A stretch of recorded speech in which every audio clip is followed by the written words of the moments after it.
라이브의 오늘의 게스트님은 이제 거버넌스 함께 운영하고 있는 거버넌스 구성원 조다은님이십니다. 이렇게 말하니까 뭔가 오글거리다. 네, 오글거린다는 말 안 하려고. 일단 저희가 이제 거버넌스 첫 미팅에 앞서서 저희가 다른 또 사적인 미련이 있었잖아요. 네. 아주 힘들 당시 심리적으로 네. 아주 힘들 당시 다은님이 이제 조연출로 계신 팀의 오디션을 봤었어요.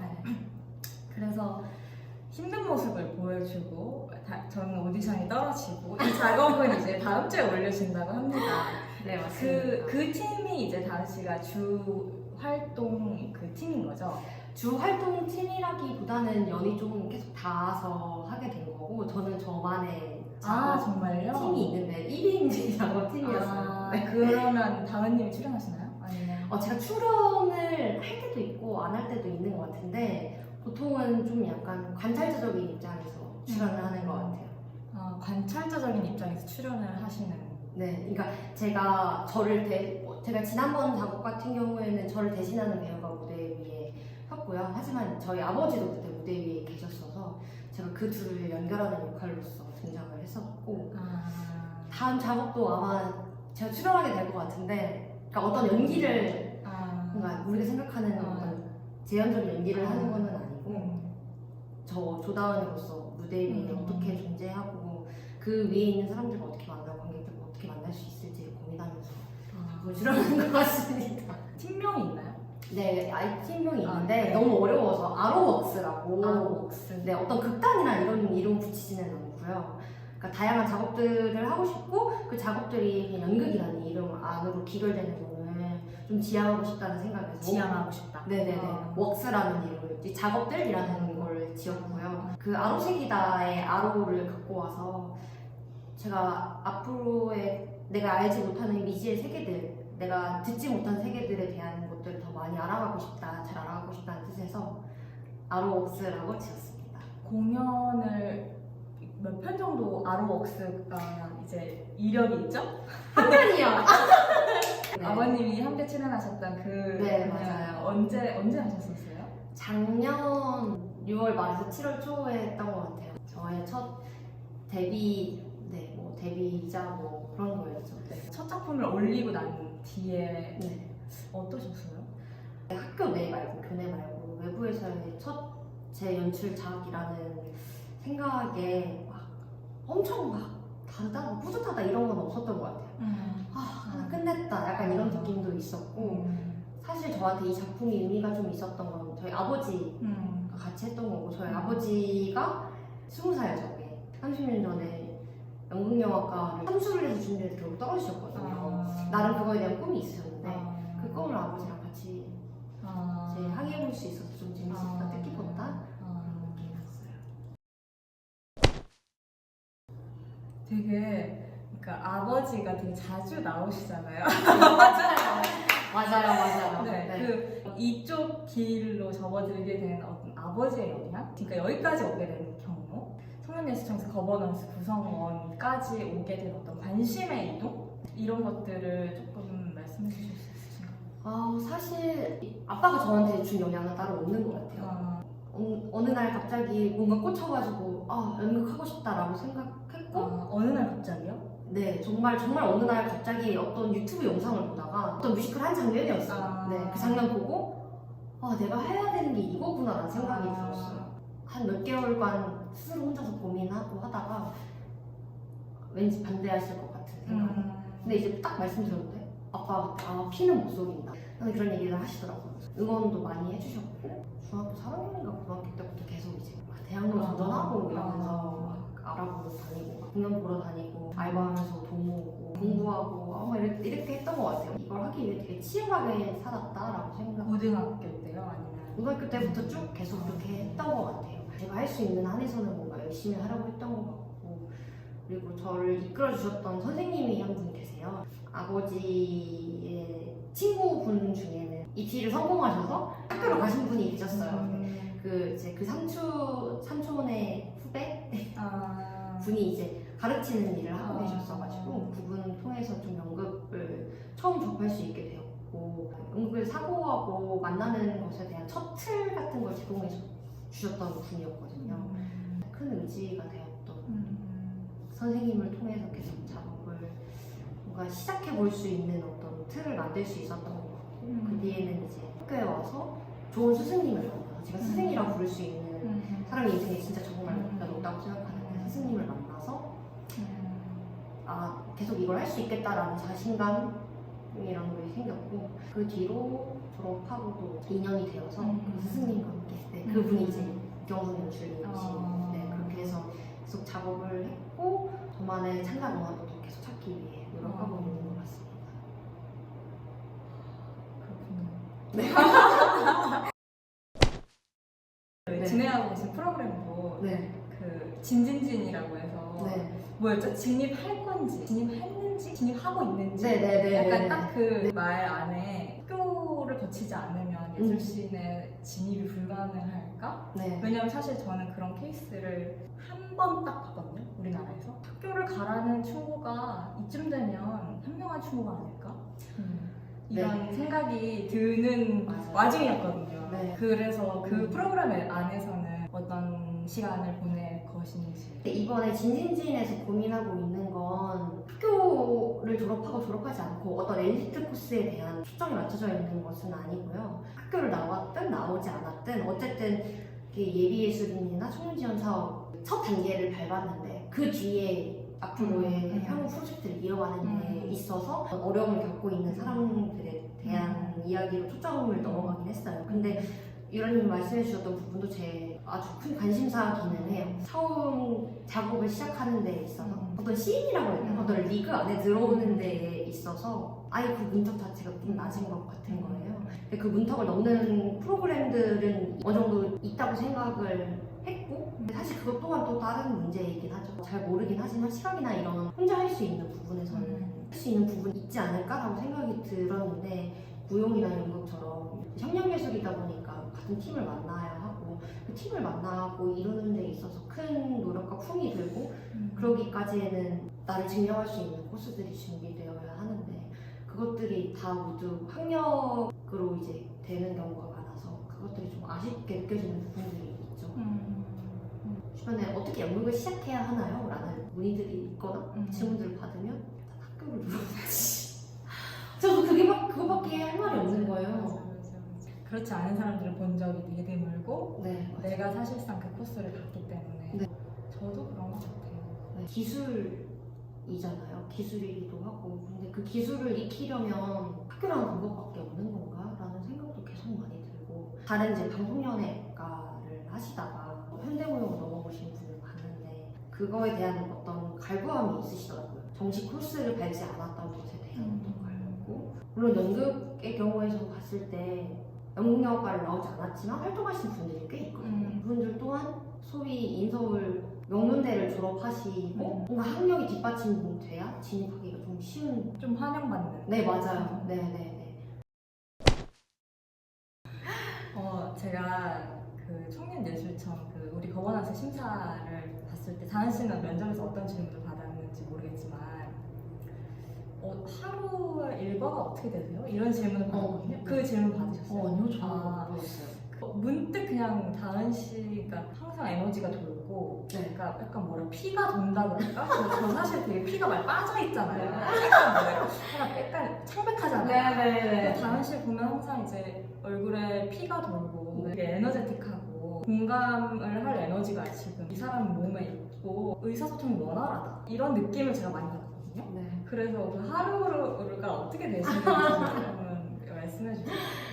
저는 그 심사를 볼 때 열심히 생계를 위한 알바를 따로 하고 있었고 또 예술활동도 따로 하고 있었고 되게 많이 지쳐있는 상태인데 저는 그 지침이 아직은 에너지가 빠지는 느낌이 아니라 분노로 뭔가 좀 이어지는 것 같아요. 아직까지 저의 작업 에너지의 원천은 어떤 것에 대한 분노거든요. 그 분노를 표출할 데가 없으니까 어떻게든 이걸 해결해보자 라는 차원에서 공연을 만들고 공연을 만들어도 해소되지 않는 것들이 있잖아요. 그래서 그거를 실질적으로 뭔가 바꿔보고 실천해보기 위해서 내가 직접 해보자. 내가 예술로도 얘기하는 것도 물론 있겠지만 동시에 같이 하는 것도 있어야겠다는 생각이 들어서 했거든요. 그래서 보통 제 요즘에 하루 일과는 알바에 잘려가지고 무슨 알바를 하셨는데? 포켓집에서 알바를 했었는데요. 네. 원래 오전만 했는데 물론 제가 이제 예술 활동을 같이 하면서 계속 스케줄이 변경되는 것에 있어서 이제 생계 활동 지속하기 되게 어려운 것도 있어요. 되게 곤란해 하시거든요. 제가 이날 참여를 못하고 이날 뭐 어떻게 빠지고 뭐 이제 근데 그런 것들을 이제 계속 이제 사정을 이제 조율을 하다가 나중에는 이제 어려울 것 같다 계속 좀 어려울 것 같다라고 얘기를 해주셔서 사실상 잘린 거죠. 사실상 잘렸고. 네. 그래서 이제 지금은 보통 오전에 걸어서 회의를 주로 많이 하고 밥 먹고 강아지 산책하고 이제 연습실이 마곡에 있어서 마곡까지 갔다가 마곡에서 한 10시까지 있다가 집에 와서 야식 먹고 이제 작업 마무리하고 자고 이렇게 하는 것 같아요. 그 루틴으로 지금은 살고 계신 거죠? 네. 근데 이제 보통은 작업에 몰두해 있을 때는 이렇게 하고 작업에 몰두하지 않을 때는 이제 오전에 있는 생계 알바를 하고 그 뒤에는 이제 제 작업 정리 같은 거 하거나 이런 식으로 아니면 책을 읽거나 뭔가 예술적 영감을 받을 수 있는 것들을 계속 찾기 위해 노력하는 것 같아요. 아니면 제 작업을 위한 어떤 사전 준비 작업들, 리서치 작업들을 저는 주로 좀 길게 가져가는 편이어서 그러니까 제 작업에 필요한 사람들을 만나거나 그 과정들을 같이 따라가거나 해요. 제 에너지가 될 수 있는 것 중에 하나는 저와 함께하고 있는 강아지. 정말요? 네. 이게 에너지를 많이 받는구나, 반려견한테. 네, 맞아요. 그렇구나. 그래서 그게 큰 도움이 되는 것 같기도 하고 맨날 누나가 돈 많이 벌어올게? 우리 맛있는 거 사줘야지? 막 이렇게 근데 돈 많이 벌어오지는 못하지만 이건 되게 사적으로 궁금한 건 연출이 돈을 많이 벌려면 어떻게 해야 돼요? 연기자가 돈을 많이 벌려면 유명해지면 되잖아요. 없는 것 같아요. 없는 거라고 보면 되죠? 그러니까 사실 제가 지향하는 지점에는 없는 것 같아요. 그러니까 물론 이 말이 어떻게 들릴지는 잘 모르겠지만 소위 재단의 지원 사업을 받아서 하거나 서울문화재단이 될 수도 있고 뭐 부산영광재단이 있고 LG 뭐 어떤 기업의 재단 받아서 하는 경우도 있고 경우도 있지만 진짜 좀 약간 관객들이랑 만나는 것을 더 최우선으로 하는 어떤 컴퍼니 연극이라고 일본 출구 연극이라고 부르는 그런 분류의 연극들이 있거든요. 굳이 나누자면 어떻게 보면 독립 영화랑 같은 계열이라고 해야 되나? 좀 말이 위험할 수 있는데 뭐 그런 계열이 있고 조금 더 이제 상업 연극. 네, 상업 연극이라고 하죠. 1번 출구 연극이요? 네, 컴퍼니 연극. 네, 1번 출구. 대학로 1번 출구. 하면 전단지 주는. 네, 그런 연극이 또 완전 전단지 주는 연극이 또 있고 또 그것과 예술 연극의 뭔가 경계 사이에 있는 그런 컴퍼니 연극들이 좀 있어요. 그래서 이제 그런 것들은 관객들을 좀 많이 만나기 위해서 좀 약간 스타 배우들을 기용하거나 뭐 그런 경우들도 좀 대중적인 시나리오를 갖고 오거나 이런 경우들이 좀 있어서 그런 연극들을 하면 돈을 벌 수도 있나? 잘 모르겠어요. 근데 제가 하고 싶은 이제 저는 제가 너무 하고 싶은 말이 너무 많고 제가 하고 싶은 이야기도 많고 그 방식들이 사실 이제 대중과 그렇게 친숙한 방식은 아니라고 생각하기 때문에 제가 하고 싶은 걸 계속 하려면 돈을 많이 벌 수는 없겠다는 생각을 계속 하기는 해요. 저는 사실 이렇게 돈이 없을 줄 몰랐거든요. 이거 사실 솔직히 말해서 저는 무용 베이스의 공연을 만들면서 내가 이렇게 돈이 없을 줄 잘 몰랐어요. 사실 이렇게 내가 경제적으로 어려울 줄 몰랐는데 또 이렇게 재밌을 줄도 몰랐던 것 같아요. 그래서 그냥 맞아요. 이거를 못 떠나고 있는 것 같아요. 그러니까 정말 인간적인 관계에서 오는 재미든 아니면 정말 작업에 대한 재미든 아니면 그냥 이 씬 여기에서 만나는 사람의 재미든 되게 이렇게 재밌을지도 잘 몰랐던 것 같기는 해요. 그래서 약간 똔똔이다 라는 느낌이 느낌이 좀 있어. 우리가 하는 우리라는 단어로 뭔가 좀 그걸 만드는 거지만 내가 하는 예술에 있어서 왜 예술적 가치는 인정받지 못하지? 왜 자꾸 그 그 예술 정책들이 자꾸 시의적이라는 얘기를 듣지. 니네가 하고 싶은 건 니네가 하는데 우리가 돈을 지원해주는데 왜 그것도 모자라다고 얘기를 해? 라는 것들이 사실 저는 예술적 가치를 인정받지 못하기 때문이라고 생각합니다. 이 우리 사회가 우리 문화가 예술이 갖고 있는 어떤 정치적인 효용성, 사회적인 효용성에 대해서 전체적으로 동의를 하지 못하고 있는 것 같다는 생각이 들어요. 나중에는 추후에는 계속 그것을 위해 싸워야 하고 그것을 인정받기 위해 계속 노력해야 된다고 저는 생각해요. 그래서 그런 것들의 차원으로 이루어질 수 있게 사실 저는 이 시스템 안에서는 사실 어느 정도 위치를 선점해야 되는 거죠. 그러니까 성공이란 단어가 어울릴지는 모르겠는데 제가 이 안에서 인정받고 그 다음에 우리의 가치를 더 인정을 해주세요라는 싸움을 계속 지속해야 된다는 생각을 계속 하고 있는 거예요. 저 진짜 정말 이 세상에 싸워야 할 것들이 너무 많고 제가 분노해야 될 지점들이 너무너무 항상 많아서 전 사실 지금 인터뷰뿐만이 아니라 다은 씨가 분노하는 모습이 여러 번 바뀌었는데 아 저게 저 사람의 원동력이다. 그러니까 이런 느낌을 입음과 동시에 제가 그 분노를 죄송해요 관람했던 사람으로서 이 내용의 공감보다 그냥 분노 자체를 보는 게 되게 재밌었어요. 그러니까 그래서 연극을 하는구나. 그러니까 제가 당시 말에 공감해서 그치 싸워야지 사실 이렇게 되지 않고 되게 뭐랄까 신난다 약간 이런 느낌? 이런 느낌을 되게 많이 받았어요. 굉장히 응원하고 싶었고 다은 씨가 비교적 행동이 되게 빠른 사람이잖아요. 저는 거기에 너무 동조하고 싶었거든요. 지금 약간 다른 얘기를 했는데 예술 지원 제도가 행동을 너무 느리게 만드는 경향이 있는 것 같아요. 오늘 생각났으면 내일 해볼 수 있는 그런 건 없잖아요. 그래서 행동을 굉장히 무겁고 느리게 만들고 생각을 굉장히 많이 하게 만들고 이게 작업을 어느 정도 일률적으로 만드는 게 아닌가? 그러니까 다른 게 아니라 다른 기발한 생각을 해내 이게 아니라 그냥 그 시간을 똑같은 타이밍으로 갖는 거 3개월 정도 연을 해가지고 뭐 공연 한번 일주일에서 몇 번 올리고 나서 이 시스템 자체가 공연을 조금 너무 이제 일률적으로 만드는 게 아닌가라는 생각이 드는 지점이네요. 저도 되게 공감을 하는 게 2024년 8월에 느끼는 저의 분노와 지원 사업성을 쓸 때 10월의 분노는 다를 거란 말이에요.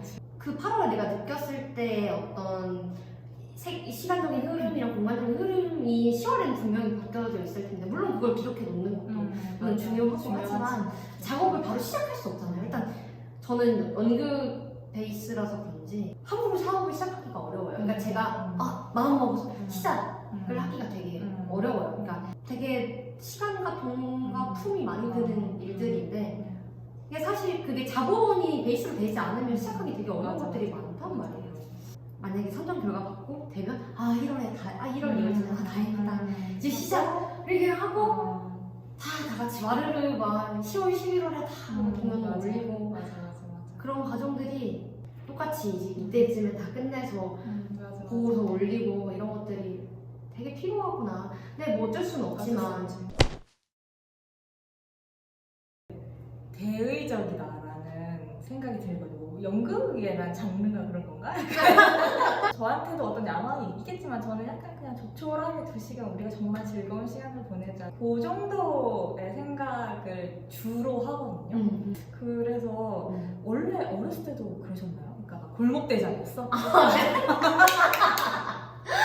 저 약간 좀 그런 것 같아요. 그러셨을 것 같아요. 네, 약간 나서는 거 좋아하고 비켜봐 내가 얘기할게 막 이런 거 좋아하고 저 혼자서 막 들끓어서 이건 참지 못하겠어 막 이런 거 일례로 그러니까 제가 고등학교 1학년 때부터 두발 길이 자유화가 됐어요. 근데 그거 하는 데에 있어서는 학생 인권 조례 그것을 위해 또 되게 많이 그 당시에 좀 많이 싸웠던 것 같아요. 그것을 제도화하고 실현시킬 수 있게 되게 많이 고민하고 제 나름 안에서 내가 속해 있는 세상, 내가 지금 당장 불편하게 느끼는 것들을 바꾸지 않으면 내가 연극에서 어떤 이야기를 하는 것조차 되게 모순적이다라는 생각을 좀 많이 하는 것 같아요. 제가 옳지 못하다고 생각하는 것들 먼저 내가 힘이 닿을 수 있는 데까지 해보자라는 게 거대한 눈이 있어요. 그러니까 저는 이 작은 주먹으로 계속 두드릴 뿐이에요. 진짜 두드렸는데 한 번 열린 경험이 있어요. 근데 이 주먹이 다를지언정 무조건 한 번 들이대보자 라는 게 있는 것 같아요. 사실 또 이건 사회를 바꾸는 경험까지는 아닐 수 있는데 제가 어떤 대기업의 아주 작은 이제 계열사 안에서 일을 한 적이 있었어요. 근데 그때 성희롱을 당한 적이 있었거든요.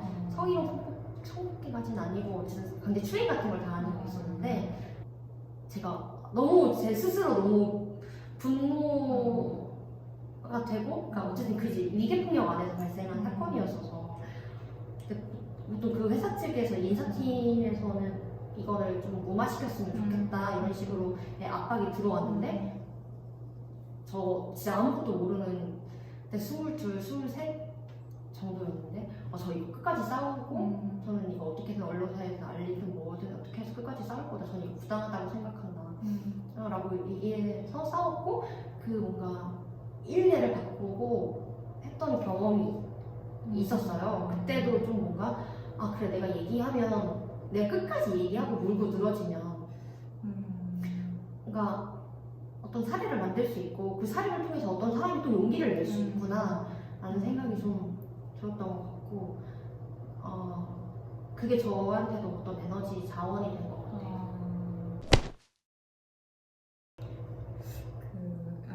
계속 문을 두드리면 옆에 사람들이 싫어할 수 있잖아요. 일단 그러니까 아까 다은 씨가 나서는 거 좋아하고 이런 인간형에 대해서 한국이란 사회에서 환영받는 인간 유형은 아니잖아요. 뭐 지금은 뭐 MBTI도 있고 지금은 잘 모르겠지만 어쨌든 다은 씨는 왜 모두가 그런 건 아니겠지만 환영받을까요? 그러니까 이거에 대해서 응원해주고 조금만 달라도 눈치를 주는 사회잖아요. 제가 삭발을 한 3년 동안 한 적 있었는데 정말 한국에서 살기가 너무 힘들었거든요. 그때 사실상 유럽에서 거주했기 때문에 그러니까 한국에 왔을 때 너무 그러니까 뭐랄까 지나가던 자동차도 세워서 저를 봐요. 다은 씨의 그 나서는 행동 보면 소란스러운 그 분노가 되게 잘 지켜졌다. 이런 생각도 드는 거지. 다은 씨도 물론 개인의 되게 많은 투쟁과 마음 쓰임과 이런 게 있었겠지만 그 마음이 이렇게 아직까지 잘 지켜졌다. 왜냐면 포기할 수도 있잖아요. 저도 그 관점에서 생각을 저도 처음 해봐서 저는 다른 사람 눈치를 되게 많이 봐요.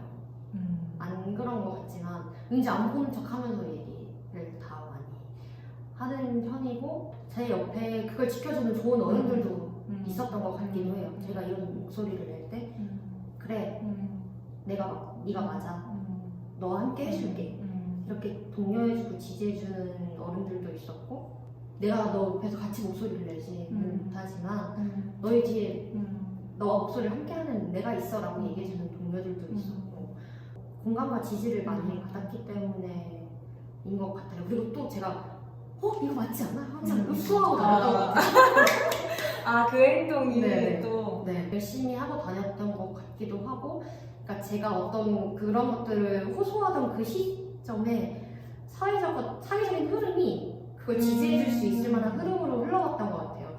어떻게 보면 되게 운이 좋았던 것 같기도 해요. 자, 그러면 이제 마지막 질문. 내년에도 거버넌스를 할 수 있다면 하시겠습니까? 네. 저는 하고 싶어요. 하고 싶은 게 사실 너무 많고 저 욕심이 진짜 많아요. 욕심 덩어리인지 욕망 덩어리인지 모르겠는데 아까 말씀드렸던 것처럼 진입 단계 예술, 진입 전에 예술이 거기에 관한 지원 제도에 대한 관심. 그러니까 지원 제도일 수도 있고 그 전에 그들이 어떻게 시작할 수 있을지에 대한 어떤 바운더리가 있어야 된다. 바운더리? 어떤 운동장이 넓게 펼쳐져 있어야 되지 않을까라는 생각. 그게 제도로 수렴될 수도 있는 거고 어떤 프로그램들을 만들어 나가면서 그들이 시작할 수 있는 사례들을 만들어 볼 수도 있는 거고 그런 것들 것들을 좀 더 해보고 싶다는 생각이 그리고 저는 아직 잘 몰라요. 그러니까 제가 하고 있는 활동들이 제가 내는 목소리가 어떻게 정책에 반영될 수 있고 이런 것들이 사실 잘 몰라요. 근데 그런 것들 좀 더 실질적으로 해볼 수 있는 걸 하고 싶어요. 뭐랄까 노력이라는 그러니까 단어가 생각이 나는데 이를테면 기질상 분출하는 사람은 이게 실질적으로 지금 지원 제도가 어떤 방향으로 바뀌고 있는지 현 정권과 이게 어떤 밀접한 관계가 있는지 뭐 이런 어떤 세밀한 리서치를 잘 안 하게 되고 혹은 뭐 정말 그런 것에 정말 지원 제도에 관한 어떤 세밀한 리서치를 하는 사람들은 이거를 사실 밖으로 목소리를 내서 뻗어나가게 하는 혹은 공감을 얻으려는 그런 시도를 잘 안 하게 되기 마련이잖아요. 근데 되게 아주 조화롭게 잘 가지고 계십니다. 훌륭하십니다. 감사합니다. 응원을 받은 응원합니다. 언제나 뭐 사실 이 거방스 끝나도 계속 이제 뭐 연락을 할 수 있었으면 좋겠네요. 되게 좋은 분이네요. 네. 훌륭한 분이네요, 당신은. 부끄럽네요. 감사합니다. 네. 자, 오늘의 박유라이즈는 여기서 마치겠습니다. 다들 시청해주셔서 감사합니다. 감사합니다. 안녕.